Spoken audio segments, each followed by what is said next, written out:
Acústica. Es la ciencia que estudia el sonido y su percepción por el oído humano, es decir, la audición. La acústica particularmente estudia los fenómenos de generación, propagación y recepción de las ondas sonoras en diversos medios, así como su transducción, su percepción y sus variadas aplicaciones tecnológicas. El sonido es una onda mecánica que se transmite con distinta velocidad en los diferentes medios físicos como por ejemplo el agua o las sustancias sólidas que puede ser percibido por el oído humano. En el aire, las ondas sonoras se desplazan a una velocidad aproximadamente de 340 metros por segundo y pueden ser escuchadas por un oído normal. El proceso de la audición. El órgano responsable de la audición es el oído, al que se considera uno de los 5 sentidos básicos del cuerpo. El oído debe ser capaz de apreciar las variadas características de las ondas sonoras, intensidad o altura, timbre, etc., para extraer la información necesaria para la comunicación con el mundo externo. El proceso de la audición, en esencial, el auditivo humano se basa en el oído como órgano perceptor del sonido, sistema periférico o sensorial, y el cerebro como el sistema auditivo central, que completa la percepción sonora a través de una sucesión de procesos fisiológicos. Anatomía del oído. ¿Cómo funciona el oído? El oído es un órgano conformado de tres partes: oído externo, oído medio, oído interno. Las dos primeras partes, oído externo y medio, son las encargadas de recoger las ondas sonoras para conducirlas al oído interno y excitar allí a los receptores de origen del nervio auditivo. El oído externo comprende dos partes, el pabellón y el conducto auditivo externo.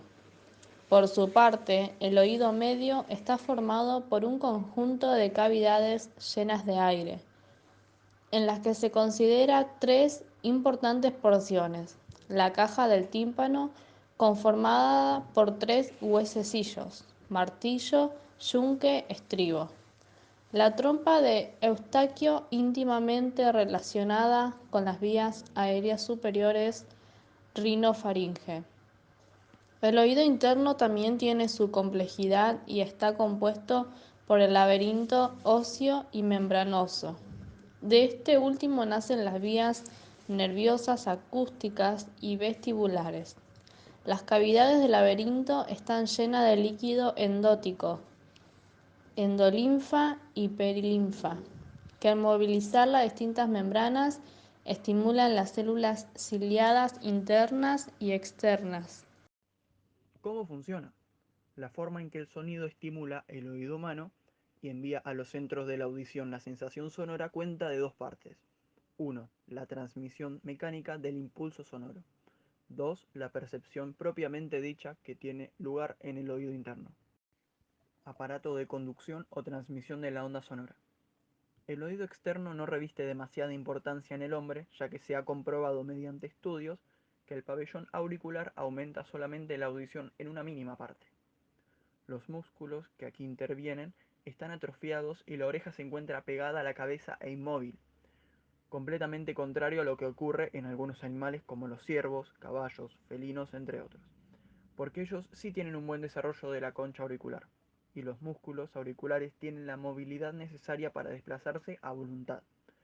Esto es lo que les permite, además de aumentar en gran parte la audición, lograr movimientos de rotación para encontrar el origen de la fuente sonora. El conducto auditivo es de forma sinuosa, impidiendo así que ingresen partículas extrañas y se proyecten sobre el tímpano. Su forma cilíndrica hace que éste funcione como un resonador acústico. El tímpano recoge la onda sonora proyectada en su superficie, comportándose de diferentes formas según las diferentes frecuencias. Ya en el oído medio, la cadena de huesecillos toma las vibraciones proyectadas sobre el tímpano y la conduce a la ventana oval, oído interno. Esta cadena está sostenida dentro de la caja timpánica por músculos y ligamentos que le dan la movilidad necesaria para conducir el estímulo sonoro. Los músculos timpánicos se combinan de tal manera que se contraen al mismo tiempo formando una unidad de defensa ante los ruidos intensos, es decir, actúa como amortiguador del sonido a altas intensidades. La contracción en forma permanente de estos músculos causaría un descenso importante del umbral auditivo, principalmente en los tonos bajos. Dicha contracción es siempre simultáneamente y en ambos oídos. La trompa de Eustaquio es el nexo de comunicación de la caja timpánica con la faringe, cumpliendo dos funciones: neumática, reviste interés audiológico, y evacuatoria. Cuando existe dentro de la caja menor presión que la del medio ambiente, ocurren una serie de fenómenos reflejos que deben equilibrar las presiones ingresando el aire a través de la trompa. Dicho equilibrio es necesario para que la transmisión del sonido por el oído medio sea normal. Si en cambio la presión es mayor que la del medio ambiente, tiene lugar el reflejo de la deglución o fenómenos como la tos y el bostezo, permitiendo la contracción de los músculos. La trompa de Eustaquio se abre y deja pasar aire a las cavidades del oído medio. El oído interno es un espacio lleno de líquido y está abierto solo por dos ventanas, oval y redonda. En la primera tenemos un pistón, que es la platina del estribo, y en la segunda una membrana elástica, llamada también tímpano secundario. Al ejercer una presión en una de ellas, ésta se transmite por los líquidos perilinfáticos, debiendo descomprimirse por la otra. La onda sonora se transmite entonces por los líquidos endóticos y va a impresionar la membrana basilar en un lugar específico, correspondiente a una determinada frecuencia, los ángulos en la base y los graves en el extremo del caracol, helicotrema. Aparato de percepción. Es en la cóclea donde ocurre la transformación de energía mecánica en eléctrica, mediante un fenómeno mecánico-químico-eléctrico que tiene lugar en la membrana basilar. Al hundirse la platina del estribo dentro del espacio perilinfático, produce movimientos en este líquido, el cual se transmite a lo largo del laberinto membranoso formando torbellinos que se extienden hasta el helicotrema. Por la resistencia ejercida por las distintas paredes y al impulso mecánico de progresión, se generan presiones en la endolinfa a través de la membrana de Reisner y en la basilar que está situada debajo de ella. Esta energía bioeléctrica es conducida por el octavo par craneal a los centros nerviosos y de ahí a las localizaciones acústicas de la corteza cerebral, en la cual se integran los sonidos tomando conciencia de la imagen acústica. Fisiología de la audición. Potencial de acción en el nervio acústico. El sonido entra al oído por el canal auditivo externo y hace que la membrana del tímpano vibre. Las vibraciones transmiten el sonido en forma de energía mecánica, mediante la acción de palanca de los huesecillos hacia la ventana oval. Después, esta energía es transmitida por los líquidos del oído interno a la cóclea, donde se convierte en energía eléctrica que viaja por el nervio vestíbulo coclear hacia el sistema nervioso central, donde es analizado e interpretado como sonido en su forma final. Las ondas sonoras transmitidas por la membrana del tímpano a los huesecillos del oído medio llegan al caracol, que es el órgano encargado de la audición situada en el laberinto u oído interno. Un huesecillo importante es el estribo, que balancea y establece las vibraciones, ondas, en los líquidos contenidos en el laberinto. Estas ondas líquidas, a su vez, causan el movimiento de la membrana basilar que estimula a las células del órgano de Corti para moverse en forma de onda. Los movimientos de la membrana estabilizan las corrientes eléctricas que estimulan las diversas áreas de la cóclea. Las células ciliadas inician un impulso nervioso que se codifica y transfiere a la corteza auditiva del cerebro, donde se descodifica en la forma de un mensaje sonoro. La membrana basilar varía en anchura y grosor, siendo más ancha y fina cuanto más cerca del ápex coclear nos situamos. Luego va siendo cada vez menos rígida, La amplitud del desplazamiento de la membrana basilar aumenta desde la base a un punto dado donde es máximo y disminuye después hasta el ápex. El punto máximo dependerá de la frecuencia del sonido sinusoidal que actúa como estímulo.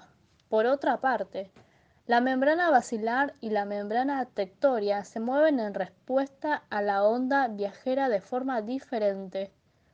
Esto provoca la inclinación y cizallamiento de los cilios de las células ciliadas externas, que están ancladas en ambas membranas, produciéndose también la despolarización de las células ciliadas externas, contrayéndose en respuesta a esta despolarización, debido a su anclaje en la membrana basilar por un lado y a su anclaje en la membrana tectoria por otro. La contracción activa de las células ciliadas externas causa una modificación en el ensamblaje entre ambas membranas. Esto conduce a una amplificación del movimiento de la membrana basilar en una zona muy demilitada de esta. Con este mecanismo se consigue una tonopía coclear muy selectiva, donde las células ciliadas externas actúan como amplificadoras y afinadoras. La amplificación del movimiento de la membrana basilar provoca una deflexión de los cilios de las células ciliadas internas. El cillamiento de los cilios provoca una despolarización de las células ciliadas internas, generando un potencial de receptor, induciendo la liberación de neurotransmisores de la hendidura sináptica establecida entre aquellas y las terminaciones nerviosas eferentes del B11 par, provocándose a su vez la despolarización de las células nerviosas que transmite el mensaje a lo largo de la vía nerviosa auditiva hasta la corteza cerebral.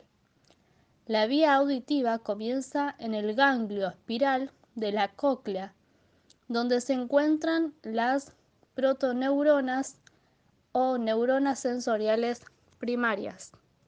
La audición ocurre por medio de dos mecanismos, a través de la conducción aérea y a través de la conducción ósea. La transmisión de sonidos por el aire en el conducto auditivo externo y medio comprende la conducción aérea, que es la vía habitual de la transmisión del sonido. La que ocurre a través de los huesecillos del oído medio es la conducción ósea.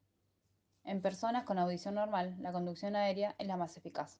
Sin embargo, los defectos de la membrana timpánica o la interrupción de la cadena osicular alteran la conducción normal del aire y causan pérdida en la proporción sonido-presión, alterando así la audición. El estímulo sonoro llega al oído de la persona a través del conducto auditivo externo. En la vida diaria, los sonidos que escuchamos alcanzan el oído a través de esta vía. Por ejemplo, cuando utilizamos un auricular sujeto sobre la oreja, el sonido que emite llega sin dificultad a través del conducto auditivo externo. En cualquiera de sus formas, el sonido presentado por la vía aérea debe propagarse a través del oído medio y alcanzar al fin el oído interno, donde se produce la transducción del estímulo sonoro en impulsos bioeléctricos. La conducción por vía ósea se establece cuando el impulso sonoro llega al oído a través de los huesos del cráneo, es decir, que a través del hueso temporal llega hasta la cóclea y luego, en el oído interno, se produce la transducción del estímulo sonoro en impulsos bioeléctricos. Para determinar la naturaleza de cualquier incapacidad auditiva se emplea el audímetro. Simplemente se trata de un audífono conectado a un oscilador eléctrico capaz de emitir sonidos puros que abarquen desde las frecuencias más bajas hasta las más altas. Es un instrumento calibrado, de modo que el sonido con un nivel de intensidad nulo a cada frecuencia sea el volumen que apenas pueda escucharse con un oído normal. Al realizar una prueba auditiva mediante un audímetro, se exploran unas 8 a 10 frecuencias que cubren todo el espectro audible, y se determina la pérdida de audición para cada una de ellas. De este modo se traza un audiograma, que describe la hipoacusia existente a cada frecuencia comprendida dentro del espectro auditivo. El audímetro, además de estar equipado con un audífono para examinar la conducción aérea por el oído, consta de un vibrador mecánico para estudiar la conducción ósea desde la apófisis mastoides del cráneo hasta la cóclea. La audiometría proporciona una medición más precisa de la audición. Mediante la conducción ósea estamos estudiando el estado del órgano sensorial periférico, alojado en la cóclea, y de las estructuras neuronales asociadas. Es el estudio selectivo del aparato neurosensorial del oído, y mediante la conducción aérea estamos analizando, además de estas estructuras neurosensoriales, el mecanismo de captación y transmisión del oído, alojados en el oído externo y en el oído medio.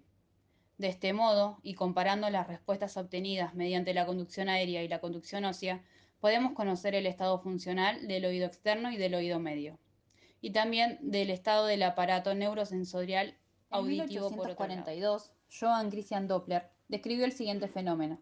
Cuando una fuente sonora se acerca al oyente, el tono percibido es más alto que el percibido cuando la fuente mantiene su posición. Cuando la fuente se aleja, el tono percibido es más bajo. Cuando una fuente de sonido se aproxima, la frecuencia aumenta, lo cual es percibido por cualquier testigo como un aumento de la altura tonal. Un ejemplo de esto es el oír de la bocina de un vehículo que se cruza con nosotros. Esto se debe a que en estas circunstancias, a medida que se acerca la fuente de sonido, los frentes de ondas llegan hasta el oyente en un tiempo menor, debido a que la fuente viene detrás de las ondas emitidas. En estas circunstancias se da que el cociente entre la variación de frecuencia y la frecuencia original es el mismo cociente entre la velocidad relativa, la velocidad del sonido en el medio. La velocidad relativa es la suma de las velocidades de la fuente y del oyente. Si ambos se acercan uno al otro, el signo de la velocidad relativa es positiva, y si se alejan, el signo es negativo. Cuando la fuente se acerca al oyente, se usa el denominador el signo menos. Cuando la fuente se aleja, la frecuencia aparente que resulte será menor, para ello el denominador debe ser mayor. Lógicamente, utilizaremos entonces el signo más. Este efecto se utiliza inicialmente para oír latidos fetales, pero actualmente se utiliza también para determinar la velocidad de la sangre. Ultrasonido. Se denomina de esta forma a las ondas sonoras con frecuencias superiores a 20.000 Hz. Tiene propiedades en las cuales la velocidad es igual a las ondas sonoras audibles. Estas se propagan fácilmente en los líquidos. Son absorbidos por el aire cuanto mayor sea su frecuencia. Presenta los fenómenos de refracción, reflexión, absorción, entre otras. El ultrasonido se produce por piezoelectricidad, que es la producción de potenciales eléctricos cuando ciertos cristales se comprimen, o por magnetoconstrucción, que se basa en los cambios periódicos de longitud que se observa en la varilla introducida en un campo magnético paralelo a su longitud. El ultrasonido tiene aplicaciones médicas que son ecografía y ecotomografía, ecodoppler, que al enviar ultrasonidos las ondas reflejadas tienen frecuencias diferentes que las enviadas. Se observa un efecto Doppler debido al movimiento del objeto estudiado, y aplicación de calor en fisioterapia. El ultrasonido terapéutico ha sido parte de la práctica clínica aproximadamente desde la década de los 50 y todavía su aplicación sigue en vigor. El rango normal de la percepción del sonido humano es de 16 Hz hasta aproximadamente 15 a 20.000 Hz. Más allá de este límite superior, las vibraciones mecánicas se conocen como ultrasonido. Las ondas sonoras son ondas longitudinales que presentan áreas de compresión y rarefacción, disminuyen la densidad de un cuerpo gaseoso. Por lo tanto, cuando las partículas de un material se exponen a una onda sonora, estas partículas oscilarán generando calor. Esto explica los cambios térmicos producidos en los tejidos por el ultrasonido terapéutico. Cuando la onda del ultrasonido pasa a través de los tejidos, los niveles de energía dentro de la onda disminuirán a medida que la energía se transfiera al material. Transmisión del ultrasonido terapéutico a través de los tejidos. Todos los tejidos presentarán una impedancia, o sea, una resistencia aparente al paso de las ondas sonoras. La impedancia específica de los tejidos se determinará por la densidad y elasticidad. Para que la transmisión de energía sea máxima, la impedancia de los dos medios debe ser lo más parecida posible. Claramente, en el caso del ultrasonido terapéutico, cuya energía deba pasar por la máquina hacia diferentes tejidos, esta igualdad de impedancia es difícil de lograr. Por lo tanto, cuanto mayor sea la diferencia de impedancia, mayor será la divergencia que se producirá y por lo tanto la energía transferida será menor. La diferencia de impedancia es mayor para la interfaz acero-aire, que es la primera que el ultrasonido terapéutico tiene que superar para alcanzar los tejidos. Para minimizar esta diferencia, se tiene que utilizar un medio de acoplamiento adecuado. Los medios de acoplamiento utilizados en este contexto incluyen agua, diversos aceites, cremas y geles. Idealmente, estos medios de acoplamiento deben tener las siguientes características: ser fluidos para llenar todos los espacios disponibles, ser relativamente viscosos para que permanezcan en su lugar, poseer una impedancia apropiada para los medios que conecta y debe permitir la transmisión del ultrasonido con una mínima absorción, atenuación o perturbación. Bueno, mi parte es absorción y atenuación del ultrasonido terapéutico. La absorción de energía del ultrasonido terapéutico sigue un patrón excepcional, es decir, los tejidos superficiales absorben más energía que los tejidos profundos. Para que la energía tenga un efecto, debe ser absorbida. Por lo tanto, esto debe ser considerado en relación con las dosificaciones del ultrasonido para lograr cierto efecto. Según Hoagland, la energía del ultrasonido terapéutico, dependiendo del tejido, alcanza aproximadamente las siguientes profundidades. Tejido muscular, 1 MHz es igual a 9 milímetros, 3 MHz igual a 3 milímetros. Tejido graso, 1 MHz igual a 50 milímetros, 3 MHz igual a 16,5 milímetros. Tendón, 1 MHz igual a 6,2 milímetros, 3 MHz igual a 2 milímetros. Como es difícil, si no imposible, conocer el grosor de cada una de estas capas, en cada uno de los pacientes se emplean profundidades promedias para cada frecuencia. 1 MHz es igual a 4 centímetros y 3 MHz es igual a 2 centímetros. Como la penetración o la transmisión del ultrasonido no es la misma en cada tipo de tejido, es evidente que algunos tejidos son capaces de absorber la energía en mayor proporción que otros. Generalmente, los tejidos son altos contenidos de proteína que absorben la energía del ultrasonido en mayor medida. Por lo tanto, los tejidos con alto contenido de agua y poca cantidad de proteína absorben poca energía, por ejemplo, la sangre y la grasa, mientras que los tejidos con un alto contenido de proteínas y baja cantidad de agua absorberán la energía del ultrasonido más eficientemente. En términos de práctica clínica, los tejidos que absorben más energía son aquellos altos contenidos en colágenos, ligamentos, tendones, fascia, cápsula, artícula, tejido cicatrizal. La aplicación del ultrasonido terapéutico a los tejidos con una baja capacidad de absorción de energía es menos probable que sea eficaz que la aplicación de la energía en un material de mayor absorción. Efectos térmicos y no térmicos del ultrasonido terapéutico. Uno de los efectos terapéuticos para lo que se ha utilizado el ultrasonido es para la cicatrización del tejido. Entre otras cosas, la aplicación del ultrasonido terapéutico en tejidos lesionados acelera la tasa de curación y mejora la calidad de la reparación. Los efectos terapéuticos del ultrasonido terapéutico se dividen generalmente en térmicos y no térmicos. Los efectos térmicos del ultrasonido terapéutico pueden utilizarse para elevar selectivamente la temperatura de determinados tejidos. Entre los tejidos más efectivamente calentados están el periostío, los tejidos colágenos, ligamentos, tendones y fascias, y los músculos fibrosados. Si la temperatura de los tejidos lesionados se eleva a 40 o 45 grados, entonces se producirá una hiperemia, cuyo efecto será terapéutico.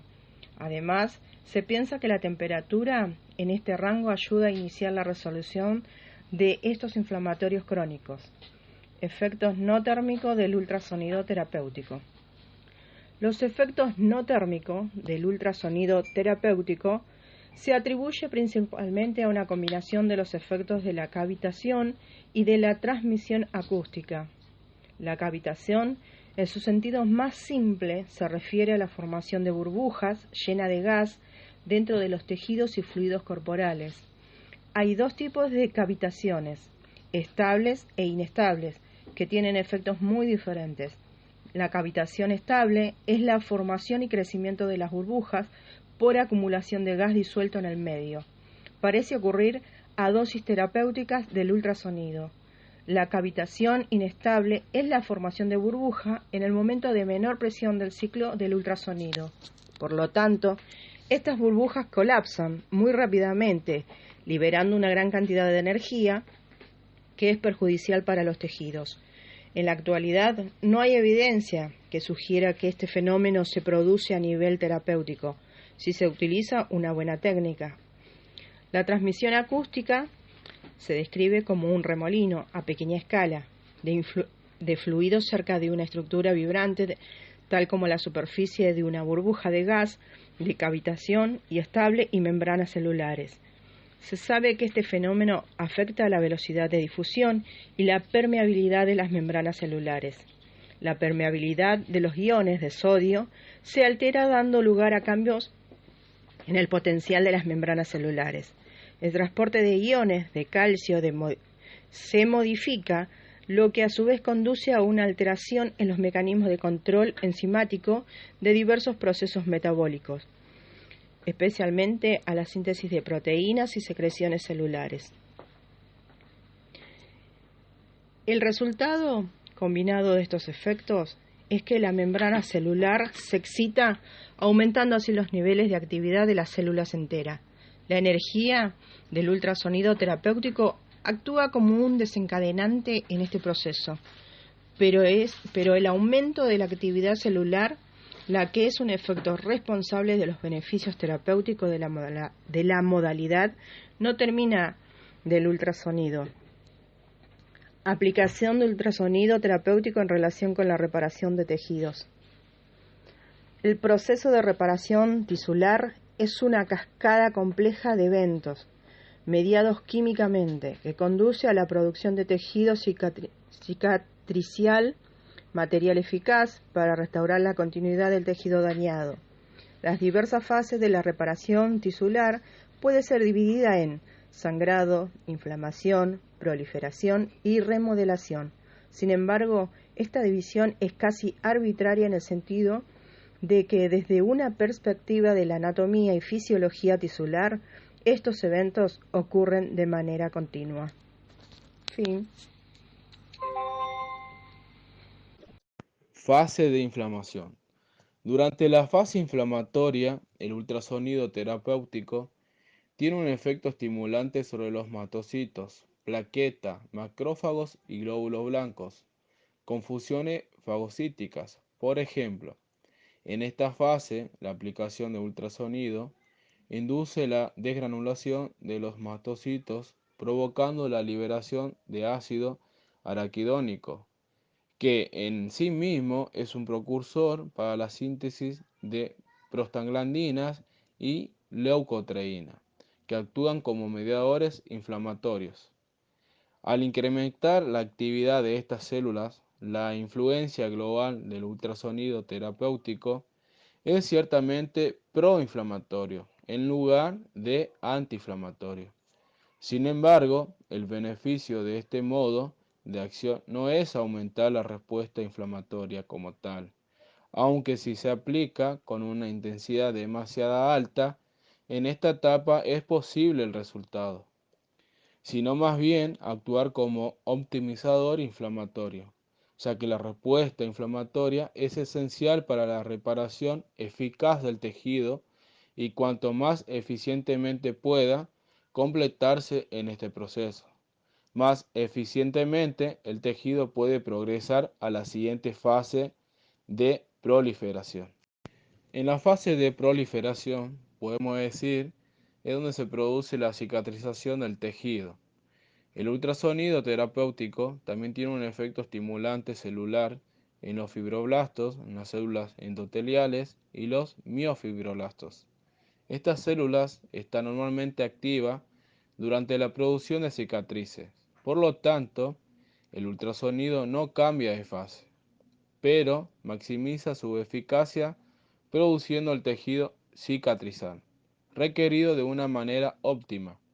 Diversos estudios demostraron que dosis baja de ultrasonido pulsado aumenta la síntesis de proteína y de colágeno. En esta última fase de remodelación, podemos decir que la fase de la remodelación de la cicatriz, en un tanto genérica que se produce en las etapas iniciales, es refinada funcional de tal manera que adopta la característica del tejido que se está reparando. Una cicatriz en un ligamento no se convertirá en un ligamento, pero se comportará más como un tejido ligamentoso. Esto se logra mediante una serie de procesos relacionados con la orientación de las fibras del colágeno de la cicatriz en desarrollo y con la transformación del colágeno predominante de un tipo 3A y un colágeno de tipo 1, más dominante. El proceso de remodelación no es ciertamente una fase de corta duración. Ciertas investigaciones han demostrado que puede durar más de un año y, sin embargo, es un componente esencial para obtener una reparación del tejido de calidad. La aplicación de ultrasonido terapéutico puede influir en la remodelación del tejido cicatrizal, mejorando la orientación apropiada de las fibras del colágeno recién formadas y también promueve la transformación del colágeno de tipo A, tipo A3 y de un tipo 1, aumentando así la resistencia a la tracción y a la movilidad de una cicatriz. También podríamos decir que el ultrasonido terapéutico tiene sus contraindicaciones, como por ejemplo, durante el embarazo no es aconsejable la aplicación cerca del útero. También, por ejemplo, evitar en tejido en fase de sangrado, en pacientes con enfermedades cardíacas o con marcapasos, por ejemplo, en zonas, lugares en los ojos, sobre el ganglio. En todas estas áreas no es aconsejable. Acústica.